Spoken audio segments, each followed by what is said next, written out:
کہتے ہیں اگر پورے مولوی بن جاؤ گے تو ترقی کیسے کرو گے, تو تم تو اسی میں لگے رہو گے, فلاں نام ہے, میں نظر کی بات کرنی ہے. یہ بہت زیادہ لبرل لوگوں کی طرف سے سوال ہوتا ہے کہ ہم اگر مکمل مذہبی بن گئے تو ہم سائنسی ترقی نہیں کر سکتے. یہ بالکل غلط ہے. سائنسی ترقی اور زیادہ بڑھ جائے گی, کیونکہ عیاشیوں میں جو ٹائم لگنا تھا وہ ان تمیز کے کاموں میں لگ جائے گا. باقی یہ کہ تم یہی دیکھتے رہو گے نامحرم ہے, تو کون کہہ رہا ہے بھائی کوئی نامحرم ہے تو آپ اپنا پڑھائی میں ٹائم رکھو. ہم یہ کہہ رہے ہیں پڑھائی کو فوکس کرو, نامحرم کو مت دیکھو. تو جو ٹائم محرم کو دیکھنے میں لگتا ہے وہ ٹائم کس میں لگے گا؟ کتاب میں. تو ترقی کم ہوگی زیادہ ہوگی؟ ترقی میں جب رکاوٹ بنتی ہے جب نامحرم کے پیچھے ڈنڈا لے کے بھاگ رہے ہوتے آپ, کہ چونکہ ایک یونیورسٹی میں نامحرم ہے اور نامحرم کا آنا غلط ہے لہذا ڈنڈا لے کے اس کو, تو پھر آپ ترقی نہیں کر پاؤ گے, سارا دن نامحرموں کو ہی ڈانٹتے رہو گے. تو یہ نہی عن المنکر, اس یا تو تبلیغ میں نکل جاؤ, وہ تو محبت سے سمجھاتے ہیں, یا حکومت اپنے ہاتھ میں لے لو, وہ ڈنڈے سے سمجھائے گی. تو آپ کے تو ذمہ ہی نہیں ہے نا, آپ اپنی پڑھائی کو فوکس کرو. اور میں عجیب بات بتاؤں, میں تو دنیا میں ٹریولنگ کرتا ہوں, اتنے قابل مذہبی لوگ اتنی اچھی پوسٹوں پہ پہنچے ہیں. ٹاپ 10 سائنسدانوں میں جن کا شمار ہوتا ہے, یار ان کا کیا نام ہے, وہ پاکستانی ہے جن کا ٹاپ 10 سائنٹسٹ میں شمار ہوتا ہے. میں نے انٹرویو بھی لیا تھا ان کا. ڈاکٹر ذیشان الحسن ہے, مبشر عثمان ہے سر, وہ کرپٹو کرنسی کے بارے میں ان کا میں نے پوڈ کاسٹ کی تھی. وہ تو ماشاءاللہ باشرہ آدمی ہے, نظر کی حفاظت کرنے والے, تبلیغ میں بھی وقت لگا ہوا ہے, اور پاکستانی ہو کے دنیا کے ٹاپ 10 سائنسدانوں میں ان کا شمار ہوتا ہے. تو مذہب اگر رکاوٹ ہوتا تو ڈاکٹر عافیہ صدیقی, وہ بہت بڑی انجینئر تھی, وہ فزکس میں بہت ایکسپرٹ تھی, وہ پردے دار تھیں, کیمسٹری میں بہت ایکسپرٹ تھی وہ.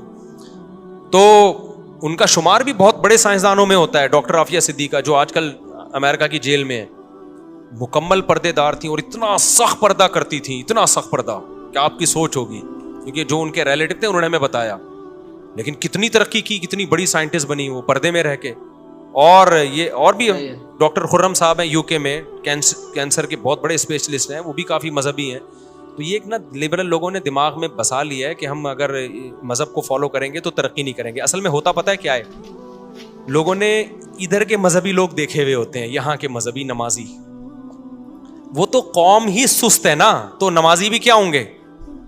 میں ایسے نمازیوں کو جانتا ہوں, صبح فجر پڑھنے کے لیے آئے, جا کے پھر دوبارہ سو گئے, پھر ظہر میں اٹھ کے ظہر پڑھی. رمضان میں دیکھو نا سارا دن سوتے رہے, نماز بھی پڑھ رہے ہیں, وہ داڑھی بھی ہے ان کی. لوگ کہتے ہیں یار یہ دیکھو یہ کیا ترقی کرے گا. بھائی اس آدمی کو نا انہی جیسے آدمیوں سے کمپیئر کرو. اس گھر میں دوسرا بھائی جو نمازی نہیں ہے وہ فجر میں بھی نہیں اٹھے گا, وہ اس سے بھی بڑا سست ہوگا. یہ کم از کم اتنا چست ہے کہ فجر میں اٹھ گیا. تو جب بھی کمپیئر کیا جاتا ہے ایک قوم کے لوگوں کو دوسرے قوم کے لوگوں سے کمپیئر کیا جاتا ہے. آپ کہتے ہو پاکستان میں مذہبی لوگ ہیں ترقی نہیں کر رہے, تو جو غیر مذہبی ہیں وہ کون سا ترقی کر رہے ہیں؟ مذہبی شاید تھوڑا بہت, میرے بھانجے مذہبی ہیں, ابھی NID یونیورسٹی میں سول انجینئر بن گیا, فوراً جاب بھی مل گئی اس کو اچھی, بڑے ماشاءاللہ فٹ فاٹ ہے, بڑی زبردست استعداد ہے اس کی. وہ تو 100% مذہبی ہے الحمدللہ, نماز پڑھتا ہے, بچپن سے ہماری کسٹڈی میں پلا بڑا ہے. لیکن وہی بتاتا ہے کہ جو کراچی یونیورسٹی میں جو لونڈے لپاڑے ہیں وہ کر کیا رہے ہیں, پڑھ کے تو دے نہیں رہے, وہ ڈیٹے مارنے گئے ہوئے ہوتے ہیں, تو گٹکے کھا رہے ہیں اور پتہ نہیں کیا کیا کر رہے ہیں. تو آپ جب کسی قوم کو کمپیئر کرتے ہو اسی قوم کے افراد کے ساتھ کمپیئر کرو, گوروں کے ساتھ کمپیئر نہ کرو. یہاں کے مذہبی لوگوں کو یہیں کے لوگوں کے ساتھ کمپیئر کرو گے تو پتہ چلے گا کہ صحیح کون ہے اور غلطی. تو پوری قوم ہی سست ہے. ہماری قوم وہ قوم ہے جو صبح اٹھ کے سب سے پہلے پتہ ہے کیا کرتی ہے, آرام کرتی ہے صبح اٹھ کے سب سے پہلے, کیونکہ سو کے بہت زیادہ تھک گئے ہوتے ہیں, اتنے سست. الحمدللہ پوری قوم ہی ہے نا. دفتروں میں جاؤ, گورنمنٹ کے اداروں میں جاؤ. ہمیں تو صبح اٹھنے کی عادت تھی نا, مدرسے میں صبح سے کلاسیں شروع ہو جاتی تھی 6:45 6:30 بجے سے. تو میں مدرسے سے جمعرات کو گھر آتا, جمعے کو چلا جاتا, مجھے تو پتہ ہی نہیں تھا مارکیٹ میں ہو کیا رہا ہے. ایک دن میں گیا 12 بجے مارکیٹ, مجھے کچھ کام پڑ گیا. میں نے کہا ارے یار 12 بجے جاتا ہوں تو مارکیٹ کھل گئی ہوگی, اور پھر ایسا نہ ہو رش زیادہ ہو جائے. ایسے لگ رہا تھا رات کے 4 بجے آ گیا ہوں میں یہاں حیدری مارکیٹ. ایک شاپ کوئی ٹھیلے والا بھی نہیں تھا, غلط ٹائم پہ آ گیا. میں نے کہا یہ 12 بجے, کیونکہ ہم تو پڑھائی سے فارغ ہو چکے تھے, تو 12 بجے کھانا کھا کے قیلولہ کر رہے ہوتے تھے ہم لوگ, تو ہماری تو ساری ایکٹیویٹیز 12 بجے ختم ہو جاتی تھی. ایک دکان بھی نہیں. میں نے کہا یار یہ کیا ہے؟ انہوں نے کہا باپ کراچی ہے بھائی, 12 بجے کو پاگل ہوگا جو آ کے دکان کو 2 بجے. پھر ہمارے ایک دوست سے موبائل کا کام تھا, میں نے فون کیا دوپہر 2 بجے, کہہ رہے میں بس ناشتہ کر کے پہنچا. مفتی صاحب بس آپ انتظار کریں. میں نے کہا 2 بجے ناشتہ, کون سی صبح اور کون سی فجر کی تو وہ تو کوئی دیندار نہیں ہے کوئی زیادہ. تو یہاں تو آوے کا آوا ہی کیا ہے, بگڑا ہوا ہے بھائی. یہاں کی مثال ایسے, ہمارے حضرت ایک واقعہ سناتے تھے, ایک سست آدمی لیٹا ہوا تھا, 2 سست آدمی لیٹے ہوئے تھے جنگل میں نا. تو ایک سست کے نا بیر آ کے گر گیا سینے پہ. تو ایک گھڑ سوار گزر رہا تھا, تو اس سست نے نا جس کے سینے پہ بیر تھا اس گھوڑا سوار کو آواز ماری, بھائی صاحب ذرا آنا ادھر. وہ گھوڑا سوار اتنا تگڑا تگڑ دوڑتا ہوا جا رہا ہے, آواز سن کے آیا, پتہ نہیں کیا کام ہوگا. آ کے بولا کیا ہے؟ کہہ رہا یار یہ بیر اٹھا کے میرے منہ میں ڈال دے. مشکل میں ہوگا کہ بھائی یہ بیر اٹھا کے میرے منہ میں ڈال. اس نے کہا یار یہ کوئی کام ہے یار, تو خود نہیں کر سکتا تھا, کام ہے نا, مجھے بلوایا. اور اگر تو نے نہیں کرنا تھا, یہ تو تیرے ساتھ لیٹا ہوا ہے, اس کو بول دیتا. دوسرا کہتا ہے مجھے بولتا, میں نہیں کرتا, اس لیے مجھے نہیں بولا. کیوں نہیں کرتے؟ کہہ رہے کتا میرے منہ میں پیشاب کر رہا تھا, میں نے اس کو بولا ہٹا نہیں رہا تھا اس کو. میں بول رہا ہوں ہٹا, مگر یہ نہیں ہٹا رہا. اس نے کہا ایک جیسے ہو دونوں.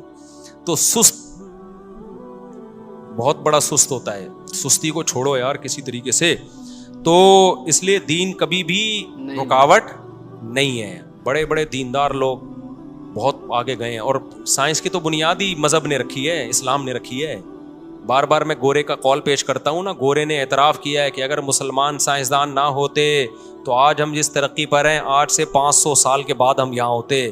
مسلمان سائنسدانوں نے 500 سال کا فاصلہ ہمارا کم کر دیا ہے. ابھی تک سائنسی بہت سی اصطلاحات مسلمانوں کی استعمال ہو رہی ہیں, گوروں کے ہاں بہت سی سائنسی اصطلاحات ہوئے ہیں جو گوروں کے ابھی بھی تھوڑا سا پروناؤنسیشن چینج ہوا ہے, لیکن وہی ٹرمز استعمال ہوتی چلی آ رہی ہیں. ہوائی جہاز کا نقشہ مسلمان سائنسدان بنا چکے تھے, مفتی رشید احمد صاحب نے اصل فتاوی میں اس کا حوالہ دیا ہے.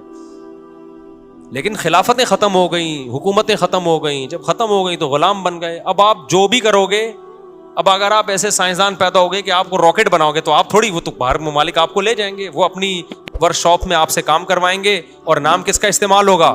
ان کا نام استعمال ہوگا. تو جب ہماری حکومتیں گئیں تو سب کچھ گیا ہمارا, ختم. تو دوستوں امید کرتا ہوں کہ یہ ویڈیو آپ کو اچھی لگی ہوگی.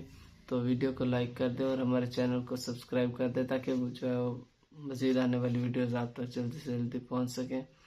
تو آپ نے جو ہے ویڈیو امید ہے کہ انجوائے کی ہوگی. تو اس میں مفتی صاحب بتا رہے ہیں کہ جو ہے دین اور مذہب جو ہے وہ بالکل بھی رکاوٹ نہیں ہے ترقی میں, ٹھیک ہے. بلکہ اسلام تو جو ہے وہ وہی بندہ فالو کر سکتا ہے, ٹھیک ہے. صبح دیکھیں جو بندہ 5 بجے اٹھ کے نماز پڑھتا ہے تو وہ سست کیسے ہو سکتا ہے؟ کہ کبھی بھی وہ سست نہیں ہو سکتا. جس نے صبح اٹھ کے جلدی نماز پڑھی تو وہ اپنے دن کا آغاز جلدی کر دے گا. تو جب وہ دوسرے لوگ 9-10 بجے 12 بجے اٹھ رہے ہوتے ہیں تو وہ تو اپنے کام ختم کر چکا ہوتا ہے. اس وقت تو اس کے ریسٹ کرنے کا ٹائم ہو چکا ہوتا ہے, دوپہر کے کھانے کا. اسی طرح حال آج کل ہماری یونیورسٹیز اور دوسری جگہوں پہ ہے, ٹھیک ہے. تو زیادہ تر لوگ جو ہے وہ کام جب ختم کرنا ہوتا ہے اس وقت تو وہ شروع کر رہے ہوتے ہیں. تو یہ بالکل بھی رکاوٹ نہیں ہے, بلکہ بہت سے لوگوں نے جو دیندار ہیں یونیورسٹیز میں ادھر ادھر, انہوں نے کافی ترقی کی ہے, کیونکہ وہ جو دوسرے لڑکے ہوتے ہیں ان کے مقابلے میں وہ زیادہ ٹائم دیتے ہیں اپنی پڑھائی کو. وہ کس طرح جاتے ہیں؟ کیونکہ ان جس طرح مولانا صاحب بتا رہے ہیں, ڈیٹ پہ بھی جانا ہے, فلمیں بھی دیکھنی ہے, گانے بھی سننے ہیں. تو جو دیندار لڑکے ہوتے ہیں وہ یہ کام نہیں کرتے. جو بھی دیندار لوگ ہوتے ہیں تو وہ یہی جو ٹائم ضائع کرتے ہیں, وہ یہ ٹائم اپنا کس چیز کو, پڑھائی کو دے دیتے ہیں, اور باقی ٹائم جو ہوتا ہے وہ دینی کاموں کا کر لیتے ہیں. تو پھر جو دوسری جس نے بے حیائی اور غلط کام کیے ہوتے ہیں تو اس سے پھر وہ جو ہے وہ پڑھائی میں بھی دل نہیں لگتا, بلکہ اس وقت پڑھائی میں بھی ادھر ادھر من ہوتا ہے. بلکہ لیکن جن لوگوں نے نیک کام کیے ہوتے ہیں, اپنے اعمال اچھی طریقے سے کیے ہوتے ہیں, ٹھیک ہے, تو ان کا فوکس, ان کا جو ہوتا ہے نا وہ ایک چیز پر مرکوز ہو جاتا ہے, ٹھیک ہے. جس طرح آج کل ہم لوگ نمازیں پڑھتے ہیں تو نماز میں بھی ہمارا دل نہیں لگتا. اس کی مین وجہ یہی ہے کہ نماز میں ہمارے خیال ادھر ادھر چلے جاتے ہیں, کیونکہ ہم اپنے جو ہے وہ ہمارے خیالات ساری دنیا کے سارے مسئلے مسائل ہمیں صرف نماز کے وقت ہی یاد آئیں گے. اس کے بعد جیسے ہی نماز ہم ختم کرتے ہیں تو یہ ساری چیزیں ختم ہو جاتی ہیں. کیونکہ ہم اتنے زیادہ جو ہے وہ دنیا میں الجھ چکے ہیں, خود کو اتنی زیادہ دنیا میں انوالو کر لیا ہے. ٹھیک ہے, تو ہماری نمازیں بھی ایسی ہیں, تو پھر ان نمازوں سے ہمیں کیا فائدہ ہوگا. تو بہرحال ہمیں اپنے دل کو جو ہے وہ صاف رکھنا چاہیے, ذکر و اذکار کرنے چاہیے, نیک کام میں زیادہ سے زیادہ جو ہے وہ ہمت کر کے کرنا چاہیے, اور اپنی جو ہے وہ آنے والی نسل کو بھی ان کی جو ہے تربیت کرنی چاہیے.